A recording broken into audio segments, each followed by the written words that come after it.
അതെ, ഇദ്ദേഹത്തിന് ഈ കാളയ്ക്ക് മൂക്കുകയറിടുന്നതിന് വേണ്ടി കേരളത്തിലെ കോൺഗ്രസിന് മുൻപിൽ അവസരം ഉണ്ടായിരുന്നു. അദ്ദേഹം യൂത്ത് കോൺഗ്രസിന്റെ ഭാരവാഹിയാകുന്നതിന് മുൻപ്, അദ്ദേഹത്തിന് പാലക്കാട് നിയമസഭാ സീറ്റ് കൊടുക്കുന്നതിന് മുൻപ്, ഇതിനൊക്കെ മുൻപ് ഇവരുടെ കയ്യിൽ ഇതുമായി ബന്ധപ്പെട്ട വിവരങ്ങൾ ഉണ്ടായിരുന്നു.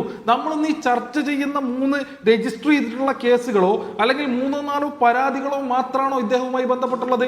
അതിലും എത്രയോ ഇരട്ടി പരാതി കേരളത്തിലെ കോൺഗ്രസിന്റെ നേതാക്കന്മാരുടെ കയ്യിലെത്തിയിട്ടുണ്ട്. എന്തെങ്കിലും നടപടി സ്വീകരിക്കുന്നതിന് പോയിട്ട് തിരുത്തുന്നതിന് വേണ്ടി ഈ കൂട്ടർ തയ്യാറായിട്ടുണ്ടോ? തയ്യാറാവാത്ത ഘട്ടത്തിയപ്പോഴാണല്ലോ ഈ പരാതികളുടെ വലിയ പ്രവാഹം ഉണ്ടാവുന്ന നിലയുണ്ടായത്. ഇനി ഞങ്ങൾ പരാതി അറിഞ്ഞപ്പോൾ തന്നെ നടപടിയെടുത്തു എന്ന് പറയും. ഒരു പരാതി അറിഞ്ഞപ്പോൾ നിങ്ങൾ നടപടിയെടുത്തില്ല.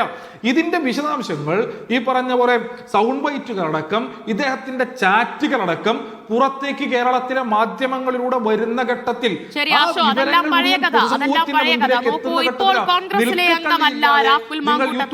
ഇനിയൊന്നും കോൺഗ്രസിന് ചെയ്യാനില്ല എന്നതാണ് വാദം. അല്ല, ഞാൻ പറഞ്ഞു പൂർത്തീകരിച്ചോട്ടെ. പറയൂ. അല്ല, ഞാൻ പറഞ്ഞു പൂർത്തീകരിച്ചോട്ടെ. ഈ നിലയ്ക്ക് ഈ വാർത്തകൾ പുറത്തേക്ക് വന്ന ഘട്ടത്തിലാണ് ഇവർ യൂത്ത് കോൺഗ്രസിന്റെ പ്രസിഡന്റ് സ്ഥാനത്ത് നിന്ന് മാറ്റാൻ വേണ്ടി തീരുമാനിച്ചു. അത് മാറ്റിയായിരുന്നോ? തൊട്ട് മുൻപത്തെ യൂത്ത് കോൺഗ്രസിന്റെ പ്രസിഡന്റ് വടകര MP, ഇവരുടെ വർക്കിംഗ് പ്രസിഡന്റ് എന്താ പറഞ്ഞത്? അദ്ദേഹം ധാർമ്മികതയുടെ പുറത്ത് സ്വയം മാറി നിന്നു എന്നുള്ളതായിരുന്നു അന്നത്തെ അദ്ദേഹത്തിന്റെ ബൈറ്റ്. ആ ദിവസങ്ങളിൽ അദ്ദേഹത്തിന്റെ ബൈറ്റ് നിങ്ങൾക്ക് ഓർമ്മയുണ്ടാകും. അത് കഴിഞ്ഞ് രണ്ടാമത് KPCC പ്രസിഡന്റിന്റെ കയ്യിലേക്ക് പരാതി വീണ്ടും കിട്ടിയപ്പോ ഞങ്ങൾ വീണ്ടും DGPക്ക് കൈമാറി എന്നൊക്കെ പറയുന്നുണ്ടല്ലോ. അല്ല, അതിനുശേഷവും വിവിധ പരാതികൾ ഇവരുടെ കൈകളിലേക്ക് ലഭിക്കുന്ന നിലയുണ്ടായിരുന്നു. വിവിധങ്ങളായിട്ടുള്ള ആരോപണങ്ങൾ പൊതുസമൂഹത്തിന്റെ മുന്നിലേക്ക് എത്തുന്ന നിലയുണ്ടായിരുന്നു. ഒരു നടപടിയെടുത്തില്ല. ഒരു യുവതി പരാതി KPCCയുടെ പ്രസിഡന്റിന് കൊടുക്കുന്നതിനോടൊപ്പം മീഡിയ വൺ ഉൾപ്പെടെയുള്ള കേരളത്തിലെ മുഴുവൻ മാധ്യമങ്ങൾക്കും ആ പരാതിയുടെ കോപ്പി കൊടുത്തു. KPCC പ്രസിഡന്റിന്, രാഹുൽ ഗാന്ധിക്ക്, പ്രിയങ്ക ഗാന്ധിക്ക്, കേരളത്തിലെ മാധ്യമ സ്ഥാപനങ്ങൾക്ക് ആ പരാതിയുടെ കോപ്പി കിട്ടിയ പരാതി പുറത്തേക്ക് വന്നു എന്ന ഘട്ടത്തിൽ അവർ DGPക്ക് കൈമാറാൻ വേണ്ടി തയ്യാറായത്. ഇനി ഇതടക്കം കഴിഞ്ഞ് ബഹുമാനപ്പെട്ട ഏത് ഘട്ടത്തിൽ ഇവർ പുറത്താക്കി എന്നുള്ള നിലപാട് സ്വീകരിക്കാൻ വേണ്ടി തയ്യാറാവുന്നത്?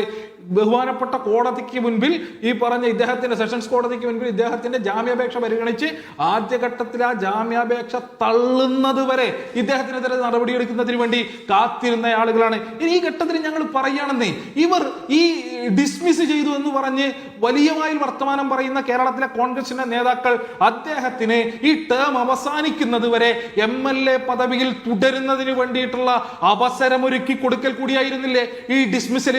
ആർജവമുള്ള കോൺഗ്രസിന്റെ നേതൃത്വമായിരുന്നു കേരളത്തിലെങ്കിൽ അവർ ആ ഘട്ടത്തിൽ സ്വീകരിക്കേണ്ട സമീപനം എന്താ? കോൺഗ്രസ് ടിക്കറ്റ് കൊടുത്ത് നിയമസഭയിലേക്ക് മത്സരിച്ച ഒരാൾ, കൈപ്പത്തി ചിഹ്നത്തിൽ നിയമസഭയിലേക്ക് മത്സരിച്ച ഒരാൾ, കോൺഗ്രസിന്റെ രാഷ്ട്രീയം ജനങ്ങളോട് പറഞ്ഞ് ആ രാഷ്ട്രീയത്തിനെ വോട്ട് ചെയ്തുകൊണ്ടാണല്ലോ, അല്ലാതെ ഈ പറഞ്ഞ രാഹുൽ മാങ്കൂട്ടത്തിന്റെ ഈ ലീലാവിലാസങ്ങൾക്ക് ജനങ്ങൾ കൊടുത്ത വോട്ടല്ലല്ലോ, കോൺഗ്രസിന് കിട്ടിയ വോട്ടല്ലേ. അങ്ങനെ കോൺഗ്രസിന് എന്ന് പറഞ്ഞ് വോട്ട് മേടിച്ച് നിയമസഭയിൽ ഇരിക്കുന്ന ഒരാളെ അടിയന്തരമായി രാജിവെക്കണം. ഇദ്ദേഹവുമായി ബന്ധപ്പെട്ട വിശദാംശങ്ങളൊക്കെ പുറത്തേക്ക് വന്ന ഘട്ടത്തിൽ രാജിവെച്ചൊഴിയണം എന്നാവശ്യപ്പെട്ടതിന് ശേഷം ഇദ്ദേഹത്തെ ഡിസ്മിസ് ചെയ്യുക എന്ന മാന്യമായിട്ടുള്ള ഒരു സമീപനത്തിലേക്ക് സമൂഹത്തെ ആകെ എന്തുകൊണ്ട് രാജി ആവശ്യപ്പെട്ടില്ല? നിങ്ങൾ അതൊരു പുറത്താക്കലിൽ ഒതുക്കി അന്ന് ആവശ്യപ്പെടാമായിരുന്നല്ലോ. കാരണം പാലക്കാട്ടെ ജനങ്ങൾ വോട്ട് ചെയ്തത് കോൺഗ്രസിനാണ്, കൈപ്പത്തി ചിഹ്നത്തിനാണ്. അവിടെയുള്ള ജനങ്ങൾക്ക് മുന്നിലെങ്കിലും അതിൽ ഒരു ആത്മാർത്ഥമായ മറുപടി പറയേണ്ടതില്ലേ കോൺഗ്രസ്?